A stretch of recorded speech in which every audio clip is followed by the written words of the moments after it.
మన తండ్రి అయిన దేవుని నుండి ప్రభు అయిన యేసుక్రీస్తు నుండి కృపయు సమాధానం నీకు కలుగును గాక.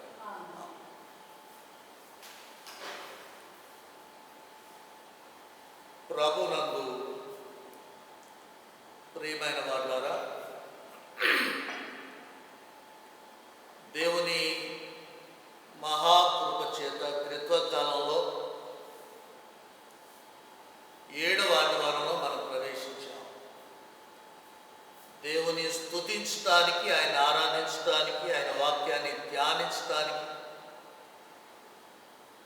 దేవుడిచ్చిన ఈ శ్రేష్టమైన సమయాన్ని బట్టి దేవునికి మనం స్తుతి వందనాలు చెల్లింపబద్దులమైనాం. ఈ దినము కొరకు ఏర్పాటు చేయబడిన వాక్య భాగాలు మనం జ్ఞాపకం చేసుకున్నప్పుడు పాత నిబంధన వాక్య భాగంగా ప్రవక్త అయిన ఇర్మియా వ్రాసిన గ్రంథం 31వ అధ్యాయం 23 నుండి 25 వరకు పాత నిబంధన వాక్య భాగంగా, రోమాపత్రిక 6వ అధ్యాయం 19 నుండి 23 వరకు పత్రిక వాక్య భాగంగా, మార్కు సువార్త 8వ అధ్యాయం 1-9 వచనాలు సువార్త వాక్య భాగంగా మనకు అనుగ్రహింపబడ్డాయి.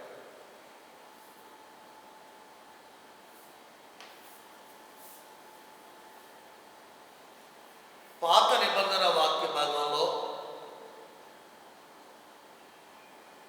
బబులోను చెరలో ఉన్నటువంటి వారి ప్రార్థనలు దేవుడు ఆలకించి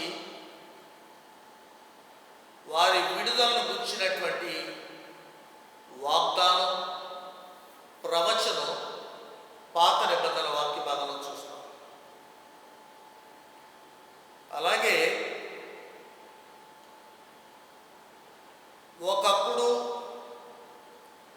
పాపానికి దాసులుగా ఉన్నటువంటి ప్రజల పట్ల దేవుని యొక్క కనికరాన్ని మనం చూస్తాం. సువార్త వాక్య భాగంలో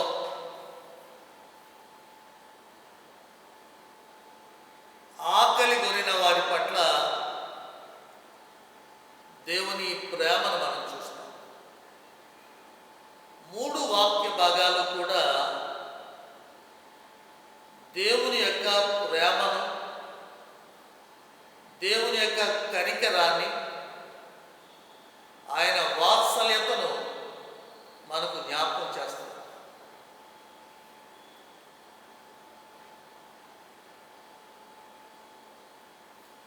నూట 3వ సంకీర్తనలో అంటాడు, తండ్రి తన కుమారుల ఎడల జాలిపడినట్లుగా యెహోవా తన యందు భయభక్తులు గలవారి ఎడల జాలిపడు. తప్పిపోయిన కుమారుడు ఇంటికి వస్తుంటే తండ్రి వాడింకా దూరముగా ఉండగానే వాడిని చూచి కనికరపడి పరుగెత్తుకొని వెళ్ళి మెడ మీద పడి వాడిని ముద్దు పెట్టుకున్నట్లుగా మనం చూస్తాం.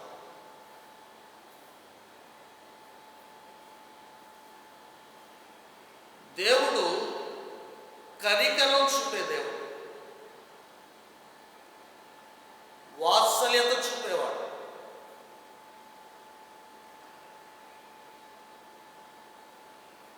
ఎవరి పట్ల? నాయను విధవరాలి పట్ల ఆయన కనికరాన్ని చూపాడు. అంటే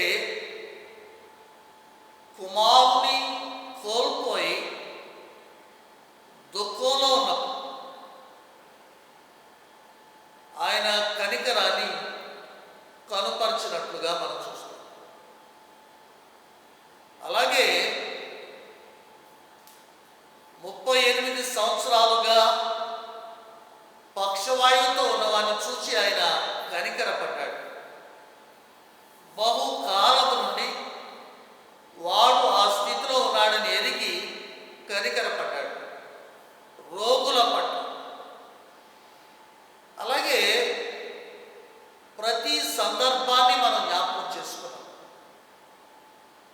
నేటి వాక్య భాగాల్లో ఆకలి కొనిన వారి పట్ల, అలాగే బానిసత్వంలో ఉండి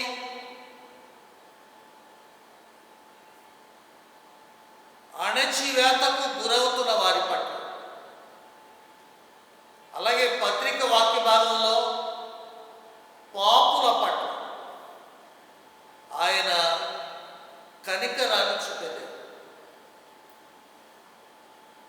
యేసుని ప్రేమను ఏమారకును అని మన పాడాం. పాపుల కొరకు ప్రాణం పెట్టాడు ఆయన, కనికరం గల దేవుడు. ప్రార్థనలు విని ఫలాలను ఉసిగాడు. కష్టాల్లో ఉండగా మనకు అండగా ఉన్నాడు. ఇవన్నీ కూడా మన పట్ల, మన ప్రార్థనలు వినటం, మన కష్టాల్లో మనకు అండగా ఉండటం, పాపుల పక్షంగా ఆయన ఉండటం, దేవుని ప్రేమను, దేవుని కనికరాన్ని మనకు జ్ఞాపకం చేస్తాం. నేటి వాక్య భాగాల్లో కూడా పాత నిబంధన వాక్య భాగం మనం జ్ఞాపకం చేసుకున్నప్పుడు, యెరూషలేం ప్రజలు, యూదా ప్రజలు బబులోను చెరలో ఉన్నారు, దాస్యంలో ఉన్నారు, బానిసత్వంలో ఉన్నారు. స్వాతంత్ర్యం అనేది లేదు, కష్టాలు అనుభవిస్తున్నారు.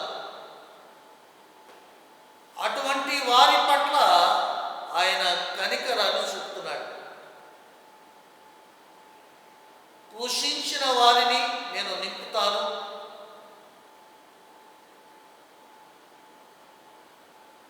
వారిని తిరిగి రప్పిస్తాను. వచ్చిన తర్వాత వారు ఈ రీతిగా కృతజ్ఞత చెల్లిస్తారు. ఈ మాటలన్నీ ఇక్కడ మనం చూస్తాం. అంటే మన దేవుడు,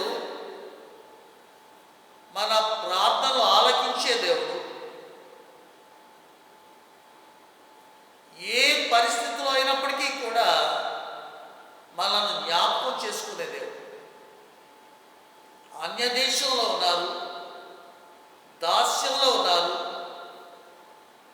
కష్టాలు అనుభవిస్తున్నారు. అటువంటి పరిస్థితుల్లో దేవుని కృప కొరకు, దేవుని ప్రేమ కొరకు, దేవుని కనికరం కొరకు వారు కనిపెడుతుండగా ప్రవక్త ద్వారా ఆయన సెలవిచ్చినటువంటి వాగ్దానం, వారి విమోచన గురించినటువంటి వాగ్దానం, ఆ వాగ్దానం వారిని ఆనందింపచేసింది, సంతోషపరచు. మన దేవుడు కనికరం చూపే దేవుడు. వారు చెరకు వెళ్ళడానికి, దాస్యంలో ఉండటానికి వారు చేసిన పాపం కారణమైన మన దేవుడు నిత్యము కోపించువాడు కాడు కాబట్టి ఆయన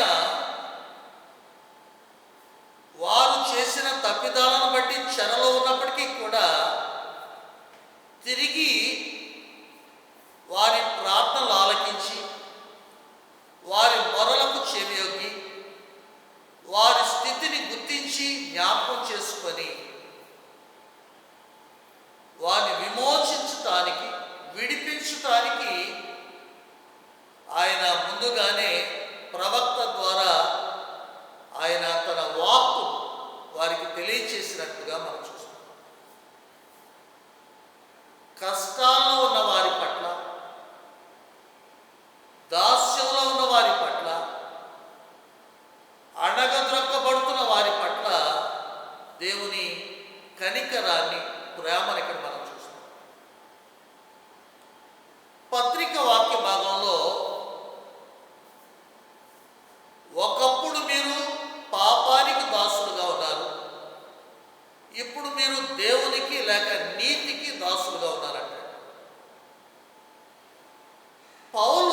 జీవించినటువంటి దినాలలో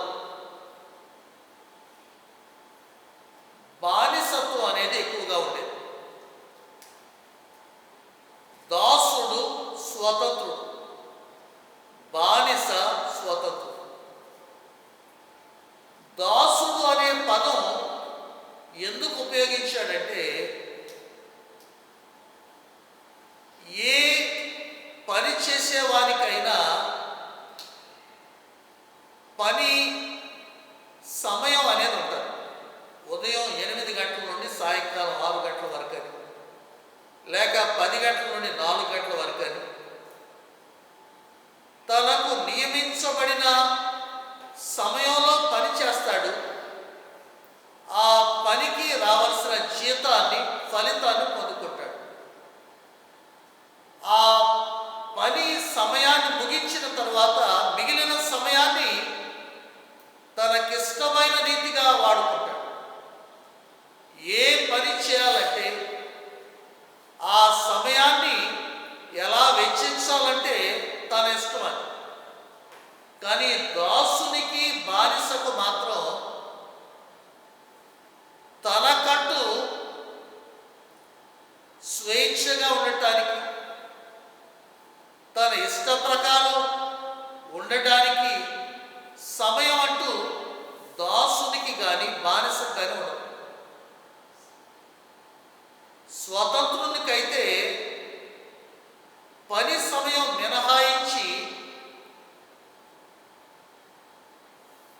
ఏ పనైనా చేసుకోవచ్చు. కానీ దాసుడైతే ఆ స్వాతంత్ర్యం లేకుండా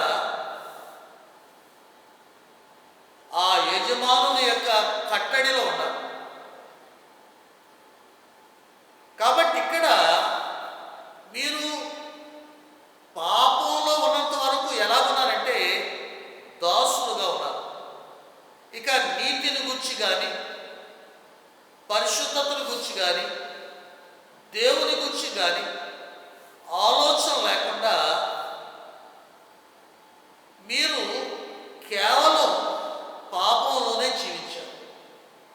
కానీ ఇప్పుడు కనికరం కలిగిన దేవుడు మిమ్మల్ని విమోచించాడు. పాప బంధకాల నుండి ఆయన మిమ్మల్ని విమోచించాడు. కాబట్టి మీరు ఇప్పుడు నీతికి దాసులుగా ఉన్నారు. కాబట్టి మీరు నీతికి దాసులుగా ఉన్నారు. కాబట్టి నిత్య జీవాన్ని మీరు పొందుకుంటారు. ఇక్కడ అంటాడు, పాపం వల్ల వచ్చి జీతం మరణం, దేవుని కృపావరం అయితే నిత్య జీవం. పాపానికి దాసులుగా ఉంటే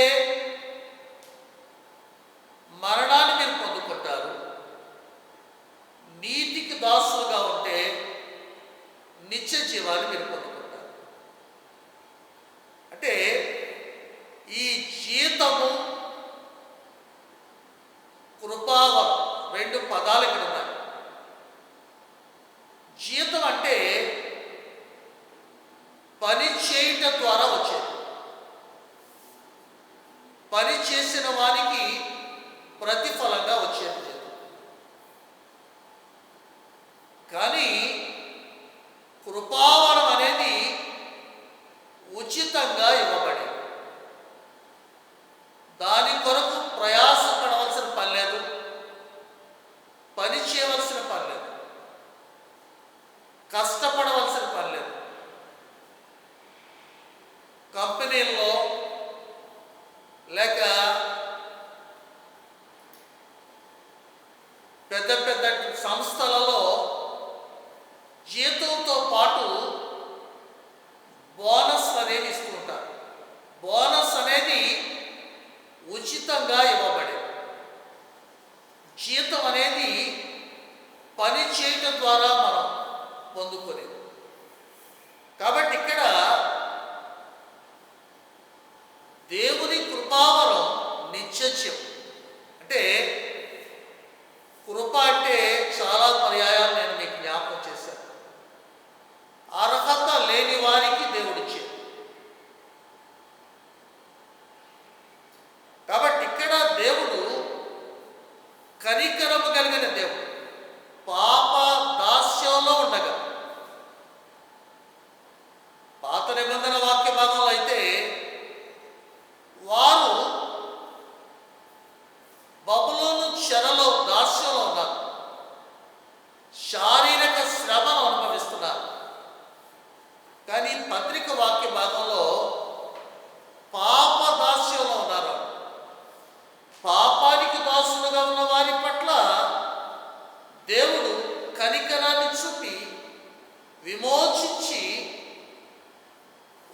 నీతికి దాసులుగా వారిని విడిపించాడు ఆయన. కాబట్టి దానివల్ల వచ్చేది ఏంటంటే నిత్య జీవం. పాప దాస్యంలో ఉండి ప్రతిఫలంగా మరణాన్ని పొందుకోవలసిన వారిని ఆయన విమోచించి నీతికి దాసులుగా వారిని స్థిరపరిచి నిత్య జీవాన్ని వారికి ఆయన ప్రసాదిస్తున్నాడు. కాబట్టి ఇక్కడ పాపుల పట్ల ఆయన చూపినటువంటి కనికరాన్ని పత్రిక వాక్య భాగంలో చూస్తాం. సువార్త వాక్య భాగంలో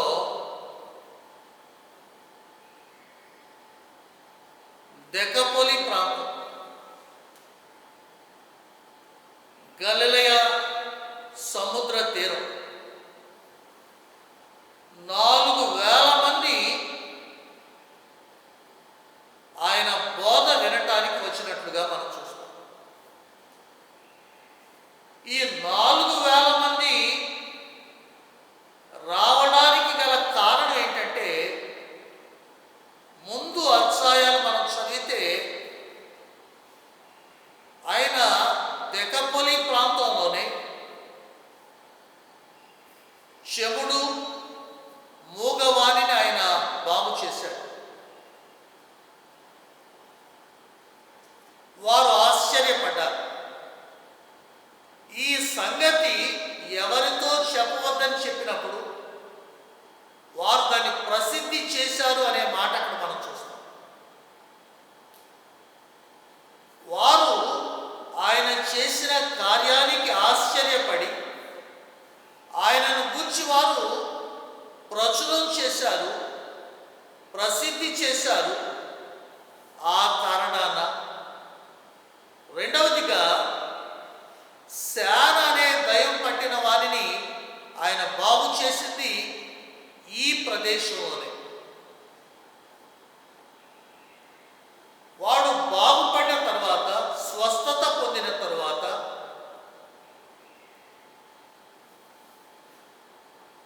యేసుతో ఉండటానికి, యేసయ్యను వెంబడించడానికి ఆశపడినప్పుడు యేసయ్య చెప్పిన మాట ఏమిటంటే,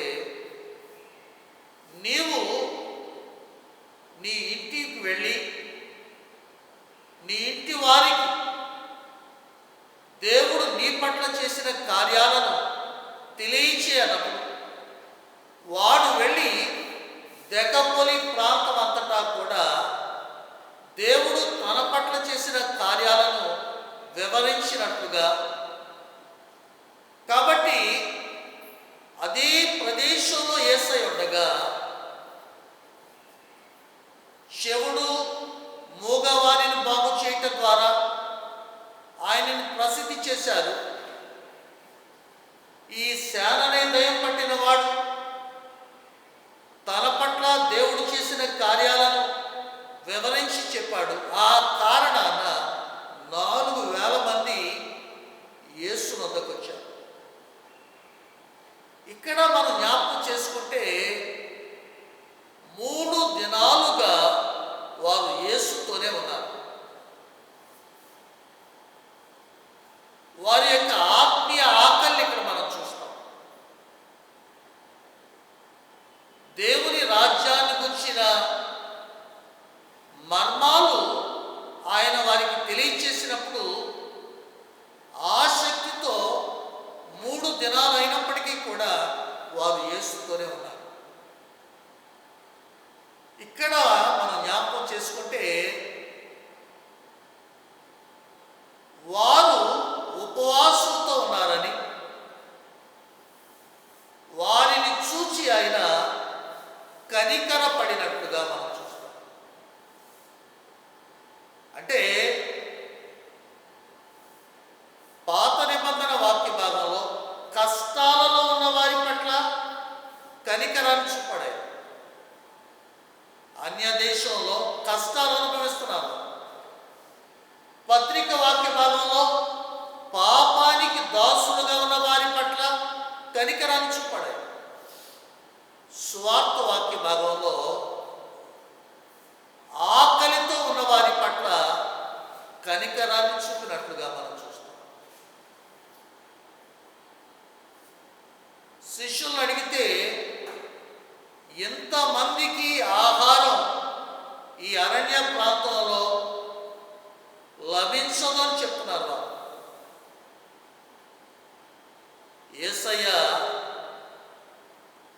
ఆ 7 రొట్టెలు పట్టుకొని కృతజ్ఞతాస్తుతులు చెల్లించి వారికి వడ్డించినట్లుగా మనం చూస్తాం. ఇక్కడ మనం జ్ఞాపకం చేసుకుంటే మన దేవుడు కనికరం చూపే దేవుడు. ఆకలితో ఉన్న వారి పట్ల కనికరాన్ని చూపుతున్నాడు ఆయన. శ్రమలు కష్టాలు అనుభవిస్తున్న వారి పట్ల కనికరాన్ని చూపుతున్నాడు. అలాగే పాపులుగా ఉన్న వారి పట్ల కూడా కనికరాన్ని చూపుతున్నాడు ఆయన. కనికరం చూపే దేవుడు. కాబట్టి మనం ఏ స్థితిలో ఉన్నప్పటికీ కూడా ఆయనను మనం ఆశ్రయించిన, ఆయన మనం వేడుకుంటే మన పట్ల కూడా కనికరాన్ని చూపుతాడు. దుఃఖంలో ఉన్న వారి పట్ల కనికరం చూపాడు, రోగుల పట్ల కనికరం చూపాడు, ఆకలితో ఉన్న వారి పట్ల కనికరం చూపాడు, కష్టాల్లో ఉన్న వారి పట్ల కనికరాన్ని చూపాడు ఆయన. పాపుల పట్ల కూడా కనికరాన్ని చూపాడు ఆయన. ప్రభునందు ప్రియమైన వారులారా, ప్రస్తుత మన పరిస్థితిని కూడా మనం జ్ఞాపకం చేసుకుంటే ప్రపంచం అంతా కూడా కలవరపడుతుంది. ఆందోళన, భయం, భీతి. దేవుని కనికరం కొరకు మనం కనిపెడుతున్నాం. మన దేవుడు కూడా కనికరం చూపే దేవుడు. ప్రతి పరిస్థితిలో కూడా మనల్ని ప్రేమించే దేవుడు. ఏ పరిస్థితి అయినా కావచ్చు, ఆయన మనం ఆశ్రయించినప్పుడు, ఆయన మనం వేడుకున్నప్పుడు, ఆయనకు మనం మొరపెట్టినప్పుడు ఆయన మన ప్రార్థన ఆలకిస్తాడు. ఏ స్థితిలో ఉన్నా కనికరాన్ని కనుపరిచేది. అందుకే నేటి సంగ్రహ ప్రార్థన మనం జ్ఞాపకం చేసుకున్నాం. హానికరమైన వాటిని మాకు దూరపరిచి మేలుకరమైన వాటిని మాకు ప్రసాదించు అని నేటి సంగ్రహ ప్రార్థనలో మనం చూస్తాం. ఈ లోకంలో హానికరమైనవి, మనకు హాని చేసేవి ఎన్నో ఉండొచ్చు. కానీ మన దేవుడు హానికరమైన వాటిని తప్పించి మేలుకరమైన వాటిని మనకు ప్రసాదించేది. నేటి వాక్య భాగాలు దేవుని కనికరాన్ని, దేవుని వాత్సల్యతను, దేవుని ప్రేమను మనకు జ్ఞాపకం చేస్తాయి. కష్టాల్లో ఉన్నారు, శ్రమల్లో ఉన్నారు, స్వాతంత్ర్యం లేదు, వారికి కనికరంతో కూడినటువంటి విమోచన గుర్చినటువంటి వాగ్దానం. అలాగే పాపానికి దాసులుగా ఉన్నారు, ఆయన వారి పట్ల కూడా కనికరాన్ని చూపుతున్నారు. ఆకలితో ఉన్నారు, వారి పట్ల కూడా కనికరాన్ని చూపాడు. కాబట్టి మన దేవుడు ప్రతి పరిస్థితిలో కూడా మన పట్ల కనికరాన్ని చూపేది. మనం ఆయన ఆశ్రయించినప్పుడు, ఆయన వేడుకున్నప్పుడు, ఆయనకు మొరపెట్టినప్పుడు, మనం ఏ స్థితిలో ఉన్నప్పటికీ కూడా విడిచిపెట్టని దేవుడు, కనికరాన్ని చూపే దేవుడు, ప్రేమను కనపరిచే దేవుడు, వాత్సల్యత చూపే దేవుడు. ఈ లోకంలో మనకు హాని కలిగించేవి ఎన్ని ఉన్నప్పటికీ కూడా వాటన్నిటి నుండి తప్పించి మేలుకరమైన వాటిని మనకు దయచేసే దేవుడు. ఆయన మనం ఆశ్రయించాం. కాబట్టి కనికరం చూపే దేవుడు మన దేవుడు అన్న సత్యాన్ని నేటి వాక్య భాగాలు జ్ఞాపకం చేస్తున్నాయి. కాబట్టి ఆయన మనం ఆశ్రయిద్దాం, ఆయన మనం వేడుకుందాం, ఆయనపై మనం ఆధారపడదాం. దేవుని యొక్క కనికరాన్ని మనం పొందుకుందాం. అట్టి కృప పరిశుద్ధాత్మ మనకు దయచేయాలి. సమస్త జ్ఞానములకు మించిన దేవుని సమాధానం యేసుక్రీస్తు వలన నీ హృదయములకు నీ తలంపులకు